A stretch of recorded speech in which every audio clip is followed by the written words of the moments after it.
प्रिय छात्रों, आप सभी का हार्दिक स्वागत है। इस भाग में हम अर्धवार्षिक, प्री बोर्ड और बोर्ड परीक्षा 2024 से संबंधित एक मॉडल प्रश्न पत्र की चर्चा करेंगे।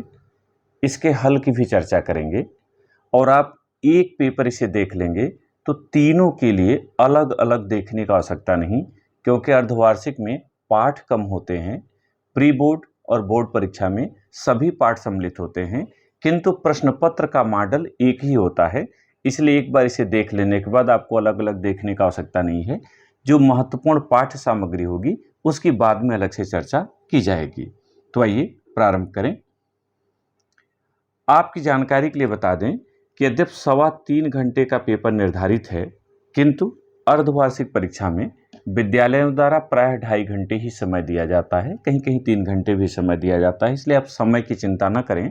अगर 2.5 घंटे में आप यहाँ पेपर कर रहे हैं तभी बोर्ड परीक्षा में 3 घंटे में आप बेहतरीन उत्तर दे सकेंगे। 70 अंक का प्रश्न पत्र होता है आपका। 30 अंक आंतरिक मूल्यांकन के आधार पर दिए जाते हैं। अगर 3.25 घंटे का प्रश्न पत्र है तो 15 मिनट प्रारंभ में आपको पढ़ने के लिए दिया जाएगा। पूरा पेपर 2 खंडों में बटा है और ब में। अ में बहुविकल्पीय प्रश्न है जिनकी संख्या 20 है। OMR सीट पर इनका उत्तर आपको काले या नीले बॉल पॉइंट पेन से रंग कर देना होता है, इससे आप परिचित हैं। खंड ब में वर्णनात्मक प्रश्न आते हैं जिनका उत्तर आपको दी गई उत्तर पुस्तिका पर लिखना होता है। सभी के अंक उनके सामने लिखे जाते हैं। यद्यप अर्धवार्षिक परीक्षा के प्रश्न पत्र में विवरण नहीं लिखा रहता, लेकिन इसी तरह की सारी चीजें होती हैं। यहाँ इसलिए दिया गया है ताकि आप आगे समझ सकें कि प्री बोर्ड और बोर्ड परीक्षा में इसी तरह की बातें होंगी। तो आइए खंड 20 प्रश्न और 20 अंक के और वर्तमान में जो पाठ्य सामग्री आपके निर्धारित है उसी के अनुसार चलेंगे। यहाँ शुरू के 5 प्रश्न हिंदी गद्य साहित्य के इतिहास से और बाद के 5 प्रश्न हिंदी काव्य साहित्य के इतिहास से संबंधित हैं। आपको याद होगा कि गद्य खंड के लिए शुक्ल और शुक्लोत्तर युग और काव्य के लिए रीतकाल और आधुनिक काल निर्धारित है। इसके अलावा गद्य की विधाएं और काव्य की विधाओं से संबंधित प्रश्न पूछे जाते हैं। तो आपका पहला प्रश्न है, हिंदी की प्रथम कहानी मानी जाती है। यह हम केवल सही उत्तर की चर्चा करेंगे जिससे कम समय में अपनी बात कर सकें। तो सही उत्तर है इंदुमती। इसके लेखक किशोरीलाल गोस्वामी हैं। तो आपको अपने OMR पर बी विकल्प को रखना होगा, जिसका सही उत्तर है इंदुमती। झूठा सच किस विधा की रचना है? तो इसका सही उत्तर है उपन्यास। सी सही है। यह यशपाल की रचना है, इसे यशपाल ने लिखा है। तीसरा प्रश्न, शुक्लोत्तर युग की समय सीमा है। तो इसका सही उत्तर है 1938 ईस्वी से अद्यतन। कहीं कहीं 1938 से 50 मिलेगा, इसके बाद स्वातंत्र्योत्तर युग मिलेगा, लेकिन प्रायः इसी तरह से आता है। तो 1938 ईस्वी से अद्यतन ये आपका शुक्लोत्तर युग है। निम्न में से शुक्ल युग की पत्रिका है, यानी दी गई पत्रिकाओं में से कौन सी पत्रिका शुक्ल युग की है? तो सही उत्तर है साहित्य संदेश और इसके संपादक हैं बाबू गुलाब राय। पांचवा, निम्नलिखित कथनों में से कोई एक कथन सही है, उसे पहचान कर लिखिए। तो यहाँ सही उत्तर है ए यानी अ। प्रेमचंद को उपन्यास सम्राट कहा जाता है। बाकी जितने हैं गलत हैं। जैसे रामचंद्र शुक्ल महाकवि नहीं है बल्कि प्रख्यात आलोचक और निबंधकार हैं। अर्धनारीश्वर दिनकर जी की रचना है। गुनाहों का देवता धर्मवीर भारती का महाकाव्य नहीं बल्कि उपन्यास है। तो यहाँ ए सही है। छठा, कामायनी महाकाव्य की रचयिता हैं, यानी कामायनी महाकाव्य को किसने लिखा है, इसकी रचना किसने की है? तो सही उत्तर है सी जयशंकर प्रसाद। सातवां, प्रिय प्रवास की रचना विधा है, यानी प्रिय प्रवास किस विधा में रचा गया है? तो इसका सही उत्तर है बी महाकाव्य और इसके रचयिता हैं अयोध्या सिंह उपाध्याय हरिऔध। आपकी जानकारी के लिए बता दें कि खड़ी बोली का प्रथम महाकाव्य है। नारी सौंदर्य का विलासितापूर्ण चित्रण ये किस काल की विशेषता है? जो विकल्प में दिए गए हैं आपको उसी में से चुनना है कि किस काल का है। तो सही उत्तर है रीत काल का। नारी सौंदर्य का विलासितापूर्ण चित्रण, ये रीतकाल की विशेषता है, तो ये सही है। 9वां, आधुनिक युग की मीरा कही जाती हैं, सही उत्तर है बी महादेवी वर्मा। तार सप्तक के संपादक हैं, इसका सही उत्तर है सच्चिदानंद हीरानंद वात्स्यायन अज्ञेय। विकल्प में प्रायः अज्ञेय लिखा रहता है, पूरा नाम नहीं लिखा जाता, तो यहाँ डी सही है, सच्चिदानंद हीरानंद वात्स्यायन अज्ञेय। शोक बिकल सब रोवहि रानी, रूप राशि बल तेज बखानी। उपयुक्त काव्य पंक्ति में कौन सा रस है? तो सही उत्तर है स करुण रस। यहाँ दुख प्रकट है, महाराज दशरथ दिवंगत हो गए हैं और रानियां रो रही हैं, वो दृश्य है, तो यहाँ करुण है। 12वां, जो सुमिरत सिद्धि होई गण नायक करिवर बदन। उपर्युक्त काव्य पंक्ति में छंद है, यानी इसमें किस छंद का प्रयोग किया गया है? तो यहाँ सही उत्तर है सोरठा। आप मात्रा जब गिनेंगे तो आप बड़े आराम से सोरठा और दोहा पहचान सकेंगे, और इसको आपने कक्षा 9 में भी पढ़ा है। 13वां, चरण कमल बंदौ हरिराई में अलंकार होगा, यानी यहाँ कौन सा अलंकार होगा? तो सी सही है, रूपक अलंकार होगा। सहयोग में किस उपसर्ग का प्रयोग हुआ है? इसका सही उत्तर है सी सह। योग में सह लग गया है तो शब्द बन गया है सहयोग। उपसर्ग हमेशा किसी शब्द के पहले लगता है। त्रिफला का समास विग्रह होगा, तो त्रिफला यानी 3 फल, इसका क्या है? समाहार। तो सही उत्तर होगा 3 फलों का समाहार। ध्यान रखिएगा, 2 फलों का, 3 फलों का, 1 फल का, या 2 घरों का, 3 घरों का, इस तरह से आपको आएगा, तो भ्रमित नहीं होगा। त्रिफला यानी 3 फलों का समूह, बी सही है। 16वां, कपड़ा का तत्सम रूप है, इसका सही उत्तर है डी यानी द करपट। करपट कपड़ा का तत्सम रूप है। 17वां, युष्मद का तृतीया एक वचन का रूप है। आप में तद और युष्मद 2 बचे हैं, शेष हट गए हैं, तो ध्यान रखिएगा कि इन 2 को आपको तैयार करना है। तो यहाँ सही उत्तर है स त्वया। तृतीया एक वचन का रूप होता है त्वया। मोहन गीत गाता है, रचना के दृश्य से यह किस प्रकार का वाक्य है? ये नया आया है आप में वाक्य परिचय, तो किस प्रकार का वाक्य है? तो यहाँ सही उत्तर है ए यानी अ सरल वाक्य, सीधा सीधा है। 2 वाक्य मिल जाते हैं, मिश्रित होता है, संयुक्त होता है, उसके अलग अलग नियम हैं। इस पर भी जल्द ही आपको वीडियो अलग से मिल जाएगा। निम्नलिखित में से वाच्य के भेद हैं। वाच्य भी इस साल नया आया है और इसमें आपको पहचानना है कि कौन सा इसमें भेद है। तो सही है द उपर्युक्त सभी, क्योंकि वाच्य के भेद कर्तृवाच्य, कर्मवाच्य और भाववाच्य, ये तीनों होते हैं। गाय शब्द किस प्रकार की संज्ञा है?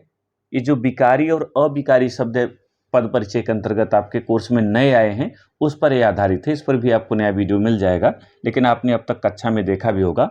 तो गाय शब्द किस प्रकार की संज्ञा है? तो यहाँ सही उत्तर होगा जातिवाचक संज्ञा है। अगर गाय का कोई नाम होता, जैसे मोहनी गाय, तो कामधेनु गाय, तो वहाँ वो व्यक्तिवाचक में जाती। यहाँ गाय से सारी गायों का बोध हो रहा है, इसलिए जातिवाचक संज्ञा होगा, यानी बी विकल्प सही है।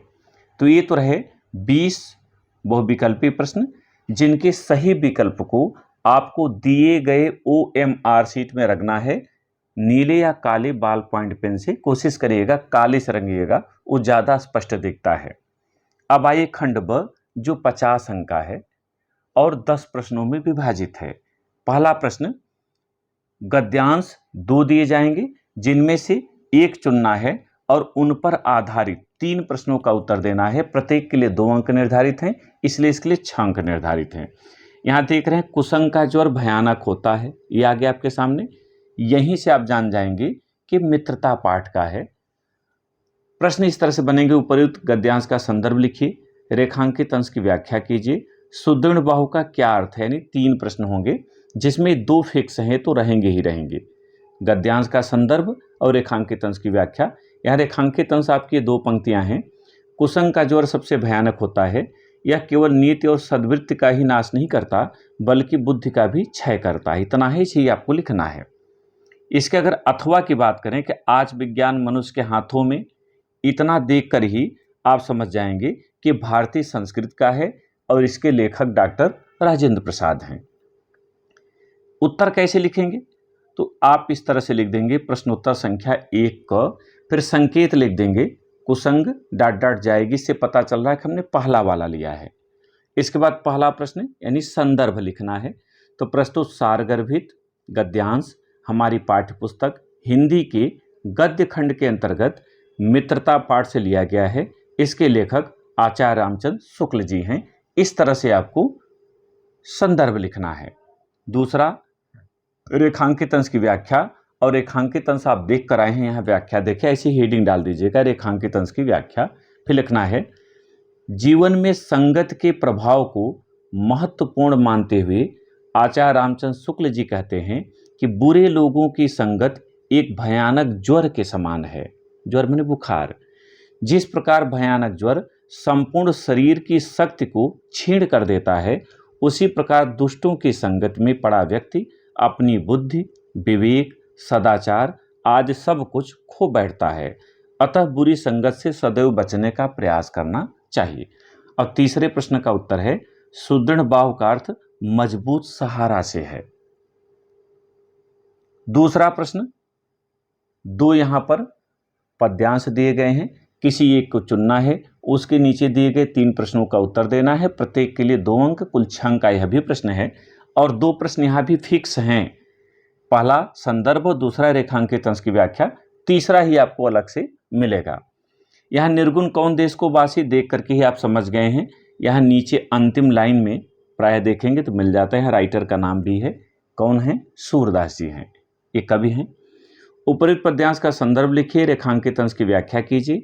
पद्यांश में मधुकर शब्द किसके लिए प्रयुक्त हुआ? ये 3 प्रश्न हैं। यहाँ रेखांकित अंश क्या है? शुरू की 2 पंक्तियां, निर्गुण कौन देश को वासी, मधुकर कही समझाई सौह दे बूझत साँच न हासी। इसका अथवा पुरते निकसे रघुबीर बधु धर धीर दय डगमे मग द्वय। इतना देखकर ही आप समझ जाएंगे कि वनपथ शीर्षक से है, वनपथ पर, और इसके रचयिता हैं गोस्वामी तुलसीदास। किंतु हम एक ही करेंगे तो हम पहला कर रहे हैं परंपरा के अनुसार। ऐसे आप लिखें प्रश्नोत्तर संख्या 2 का, फिर संदर्भ लिख दें, चाहे आप संदर्भ हेडिंग डालें चाहे डायरेक्ट लिख दें, दोनों तरीके मान्य हैं। प्रस्तुत सुललित, सारगर्भित एवं मार्मिक काव्य पंक्तियां हमारी पाठ्यपुस्तक हिंदी के पद्य खंड के अंतर्गत पद शीर्षक कविता से अवतरित हैं। इसके रचयिता श्री कृष्ण के बंसी के मधुर तान को सुनाने वाले भक्त कवि सूरदास जी हैं। थोड़ा विशेषण लगा देने से सुंदर लगता है। रेखांकित अंश की व्याख्या देखिए। गोपियां उद्धव को संबोधित करते हुए कहती हैं कि हे उद्धव जी, आप बताएं कि आपका निर्गुण ब्रह्म किस देश का रहने वाला है। हम आपको शपथ देकर सच सच पूछ रही हैं, हंसी नहीं कर रही हैं, अतः हमें उत्तर दीजिए। इस तरह से आपको व्याख्या करनी है। और तीसरे प्रश्न का उत्तर है पद्यांश में मधुकर शब्द उद्धव जी के लिए प्रयुक्त हुआ है। प्रश्न संख्या 3 में 2 संस्कृत के गद्यांश आएंगे, किसी एक को चुनना है, उसका संदर्भ और हिंदी में अनुवाद लिखना है। इयम नगरी विविध धर्माणाम संगम स्थली, यह है, और दूसरा है नागरिक बहुकालम यावत। ऊपर वाले का हम आपको लिखा हुआ दिखाएंगे। नागरिक जो दिया गया है ये प्रबुद्धो ग्रामीण पाठ से लिया गया है। तो आइए उत्तर देखिए, ऐसे डालें प्रश्नोत्तर संख्या 3, यहाँ भी संकेत कर दें इयम नगरी विश्रुता, इससे पता चलेगा कि आपने अथवा को ऊपर लिया या नीचे लिया। संदर्भ इस तरह से लिखें, प्रस्तुत संस्कृत गद्यांश हमारी पाठ्यपुस्तक हिंदी के संस्कृत खंड के अंतर्गत वाराणसी पाठ से लिया गया है। तत्पश्चात हिंदी अनुवाद आपको डालना है, व्याख्या नहीं डालना है संस्कृत खंड में। और ऐसे डाल के लिखना है, यह नगरी अनेक धर्मों के मिलन का स्थल है। महात्मा बुद्ध, तीर्थंकर पार्श्वनाथ, शंकराचार्य, कबीर, गोस्वामी तुलसीदास तथा अन्य बहुत से महात्माओं ने यहाँ आकर अपने विचारों को फैलाया है।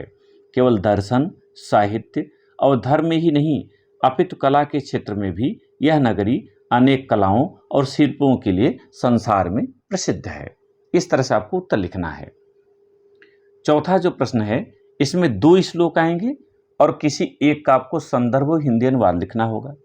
उत्तरम यद समुद्रस्य, इसका हम करेंगे रात्रिर्गमिष्यति भविष्य सुप्रभातम, ये अनियुक्ति विलासा पाठ से अवतरित है। हम ऊपर पहला आपको करके दिखा रहे हैं, दूसरा आप करेंगे। प्रश्नोत्तर संख्या 4, संकेत यहां भी डालिए और यहां पर ये गलत प्रिंट हो गया है, आप उत्तरम वाला डाल देंगे जो पहला आपका श्लोक है। आप पहला श्लोक के सामने देख रहे हैं, उत्तरम यद समुद्रस्य हिमाद्रिश्चैव दक्षिणम वर्षम तद भारतम नाम भारती तत्र संतति है। इसी का हमने यहाँ पर आपको लिख के दिखाया है। तो ये यहाँ आप परिवर्तन कर लेंगे, उत्तरम लिख देंगे यहाँ पर और लास्ट में संतति जो है वो इसको आप लिख देंगे। फिर संदर्भ, प्रस्तुत श्लोक हमारी पाठ्यपुस्तक हिंदी के संस्कृत खंड के अंतर्गत बीरह बीरेण पूज्यते पाठ से अवतरित है। फिर हिंदी अनुवाद डालिए। जो समुद्र के उत्तर में और हिमालय के दक्षिण में स्थित है वह भारत नाम का देश है, जहाँ की संतान भारतीय है या भारतीय संतत निवास करती है। दोनों तरीके से आप लिख सकते हैं। प्रश्न संख्या 5 में आइए। अग्रपूजा खंडकाव्य के द्वितीय सर्ग का सारांश लिखिए अथवा अग्रपूजा खंडकाव्य के नायक का चरित्र चित्रण कीजिए। 3 अंक का है। ध्यान रखिएगा ये प्रयागराज मंडल के लिए है। अलग अलग मंडलों में अलग अलग खंड काव्य चलते हैं, तो जहां जो चलता है आप उसी की तैयारी करेंगे। हमारे यहाँ अग्रपूजा चलता है इसलिए हमने यहाँ केवल अग्रपूजा की चर्चा की है। प्रश्न पत्र जब बोर्ड में आप देखेंगे तो पूरे मंडलों का अलग अलग प्रश्न उसी में लिखा रहता है, वो आप अपने मंडल का चुनें और उसका उत्तर लिखें। तरीका इस तरह से, प्रश्नोत्तर संख्या 5 आपने डाल दिया, हेडिंग डाल दिया, अग्रपूजा खंडकाव्य के द्वितीय सर्ग का सारांश हमने पहला प्रश्न लिया है। फिर आप इस तरह से भूमिका बना दें कि अग्रपूजा खंडकाव्य की रचना पंडित रामभोरी शुक्ल ने की है। महाभारत तथा श्रीमद् भागवत पुराण पर आधारित इस खंडकाव्य में युधिष्ठिर के राजसूय यज्ञ के आरंभ में होने वाली श्री कृष्ण की अग्रपूजा को मुख्य आधार बनाया गया है। इसकी कथा 6 सर्गों में विभाजित है। द्वितीय सर्ग का सारांश निम्नोक्त है, ऐसा डाल के तब द्वितीय सर्ग का सारांश पूरा आप लिख डालिए। आपने तैयार किया होगा, इस तरह से इसको पूरा कर दीजिए। पूरी कथा यहाँ लिख दीजिए, आपको अंक पूरे मिल जाते हैं। फिर प्रश्न संख्या 6 पर आइए। प्रश्न संख्या 6 में क ख 2 खंड हैं। क में दिए गए लेखकों में से किसी एक लेखक का जीवन परिचय और उनकी एक प्रमुख रचना का नाम पूछा जाता है। 5 अंक के हैं, लेकिन परंपरा में एक नहीं बल्कि 2-3 रचनाएं लिख दी जाती हैं। जैसे यहाँ रामचंद्र शुक्ल, जयशंकर प्रसाद, डॉक्टर राजेंद्र प्रसाद, 3 नाम हैं। हम पहले का उत्तर ले रहे हैं। तो इस तरह से आपको लिखना है। प्रश्नोत्तर संख्या 6 क, फिर हेडिंग डाल देनी है आचार्य रामचंद्र शुक्ल, फिर जीवन परिचय हेडिंग डाल करके आपने इसे तैयार किया होगा, इसको आपको लिखना है। और लिखने के बाद अंत में कृतियां या रचनाएं जो पूछा रहेगा प्रश्न में डालना है। और जैसे शुक्ल जी का रचना संसार अत्यंत व्यापक है, जिसका संक्षिप्त विवरण निम्नवत हमने लिखा, तो निबंध संग्रह लिखकर चिंतामणि कोई भी एक लिखकर आदि कर दें। आलोचना सूरदास आदि, इतिहास ग्रंथ हिंदी साहित्य का इतिहास, संपादन जैसी ग्रंथावली आदि, अन्य कृतियां 11 वर्ष का समय याद, यानी एक एक रचनाएं लिखकर आदि कर दें। केवल एक ही रचना लिखें, बल्कि इन हेडिंगों को 2-3 को अगर इस्तेमाल आप करते हैं तो इससे एग्जामिनर पर अच्छा असर पड़ता है, वो अंक नहीं कटते हैं। गृह परीक्षा में आपको हिंदी साहित्य में स्थान बिल्कुल नहीं लिखना है, क्योंकि समय कम होता है, 2.5 घंटे होता है। अगर आप बोर्ड परीक्षा में कर रहे हैं तो आप चाहें तो 2 पंक्तियों में हिंदी साहित्य में स्थान भी वहां लिख सकते हैं। इसी का जो ख हिस्सा है यानी खंड ख, उसमें दिए गए कवियों में से किसी एक का जीवन परिचय, उनकी रचना लिखना है। यह भी 5 अंक का है। जैसे सूरदास, मैथिलीशरण गुप्त, महादेव वर्मा, इनमें से लिखना है। तो सूरदास को हमने लिया है। ऐसे प्रश्नोत्तर संख्या 6 ख डालिए, फिर सूरदास डालिए, जीवन परिचय हेडिंग डालिए, इनके जीवन परिचय को लिख दीजिए, फिर रचनाएं डालिए और संक्षेप में 3 रचनाएं इनके प्रामाणिक हैं, तीनों का नाम लिख दिए। सूरसागर, सूरसारावली, साहित्य लहरी। अगर आप चाहें तो इसमें एक लाइन में इनका विस्तार भी दे सकते हैं, यद्यप अनिवार्य नहीं है। फिर आइए 7वां प्रश्न। अपनी पाठ्य पुस्तक से कंठस्थ किया हुआ कोई एक श्लोक लिखिए जो इस प्रश्न पत्र में नया आया हो। पेपर में 2 आते हैं तो इसलिए आप 3 याद करिए। अगर याद किए हुए 2 आ जाएं छोड़ के तीसरा वाला लिख दीजिए, तो 3 जरूर याद हो, लेकिन अपनी ही किताब का याद हो, बाहर से नहीं लिया जाना है। और इस तरह से प्रश्नोत्तर संख्या 7 डाल करके आप ये 2 पंक्तियों का श्लोक लिख दीजिए, या 4 पंक्ति का याद किए तो 4 का लिख दीजिए, जो भी याद हो। एक श्लोक आपको पूरा पूरा यहाँ लिखना है। पाई मात्रा की गलती से बचना है, अन्यथा आपका अंक कटेगा। जो शुद्ध रूप होता है वही आपको यहाँ प्रस्तुत करना है। प्रश्न संख्या 8 में संस्कृत खंड से प्रश्न दिए जाएंगे और उनका आपको संस्कृत में ही उत्तर पूछा जाएगा, और 2 प्रश्नों का उत्तर देना होता है। दोनों के लिए 1-1 अंक, कुल 2 अंक इसके लिए निर्धारित हैं। जैसे पुरुराजः कः आसीत्, चंद्रशेखरः कः आसीत्, भारतीय संस्कृति का संगम स्थली, विविध धर्माणाम संगम स्थली कः नगरी अस्ति। इस तरह से प्रश्न आएंगे। तो 2 का उत्तर यहाँ आप सामने देख लीजिए। प्रश्नोत्तर संख्या 8 है, पुरुराजः एकः भारत वीरः आसीत्, और दूसरा चंद्रशेखरः एकः प्रसिद्धः क्रांतिकारी देशभक्तश्च आसीत्। इस तरह से जो भी हो, मान लीजिए पहले के बाद तीसरा लिखना है तो आप तीसरे को लिख दीजिए, दूसरा नहीं आ रहा छोड़ दीजिए। तो इस तरह से 2 का आप उत्तर लिख देंगे 8वें के लिए। 9वां जो प्रश्न है 7 अंक का, ये निबंध लेखन के लिए है, और कम से कम 4 आपको विषय दिए जाएंगे, जैसे स्वदेश प्रेम, पर्यावरण प्रदूषण, विज्ञान वरदान या अभिशाप, वैश्विक महामारी कोरोना। ही हमने आपको ऑप्शन में दिया है। इसमें और कुछ बदलाव आएंगे जिसे वार्षिक से पहले आपको दिया जाएगा। यहाँ हम स्वदेश प्रेम को उदाहरण रूप में ले रहे हैं। लिखने का तरीका इस तरह से है, आप लिखें प्रश्नोत्तर संख्या 9, फिर शीर्षक डाल दें जिसको चुनें, फिर रूपरेखा डालें, और रूपरेखा अगर न याद हो तो पहला पृष्ठ में छोड़ करके आप आगे से लिखना शुरू करें, और जितनी हेडिंग डालें वही बाहर ले आके रख दें। जैसे प्रस्तावना, स्वदेश प्रेम से तात्पर्य, स्वदेश प्रेम का महत्व, स्वदेश प्रेम के विविध रूप, उपसंहार, और फिर बाद में इसी का विस्तार कर दें। ये प्रस्तावना है, इसके बाद स्वदेश प्रेम से तात्पर्य, फिर आगे बढ़िए स्वदेश प्रेम का महत्व, फिर आगे बढ़िए स्वदेश प्रेम के विविध रूप, फिर उपसंहार। इस तरह से करके आप निबंध पूरा कर दें। चूँकि आप ये तैयार किए हैं इसलिए यहाँ समय हम आपका नहीं लेंगे। और अंतिम प्रश्न 10वां जो इस साल जुड़ा है, प्रधानाचार्य जी को परिवार में आयोजित विवाहोत्सव में सम्मिलित होने हेतु 1 सप्ताह की अवकाश के लिए एक प्रार्थना पत्र लिखे, अथवा छात्रवृत्ति हेतु अपने प्रधानाचार्य जी को एक पत्र लिखे। 4 अंक का होगा। ये नया इस साल जुड़ा है 10 के लिए। तो इस तरह से आप डालें प्रश्नोत्तर संख्या 10, फिर आप सेवा में करके संबोधन कर दें प्रधानाचार्य जी का, फिर महोदय लिखकर आप अपनी बात लिख दें कि आपके घर में शादी की तैयारियां चल रही हैं, इसमें आपको रहना है, इसलिए अवकाश प्रदान करने की महती कृपा करें। बाएं तरफ दिनांक डाल दीजिए, दाएं तरफ आपका आज्ञाकारी शिष्य लिखे, लेकिन क ख ग लिखे, नाम नहीं लिखना है। कक्षा 10 का अपना सेक्शन और रोल नंबर लिख दीजिए। ये है एक कंप्लीट, एक पूर्ण रूप से सही उत्तर लिखने का तरीका। इसी तरह से प्री बोर्ड में करना है, बोर्ड परीक्षा में भी करना है। केवल वहाँ पाठ बढ़ते जाएंगे, अर्धवार्षिक में पाठ कम है। यदि आपको इसके अलावा भी कोई समस्या हो तो प्रश्न कीजिए, उत्तर दिया जाएगा। बहुत बहुत धन्यवाद।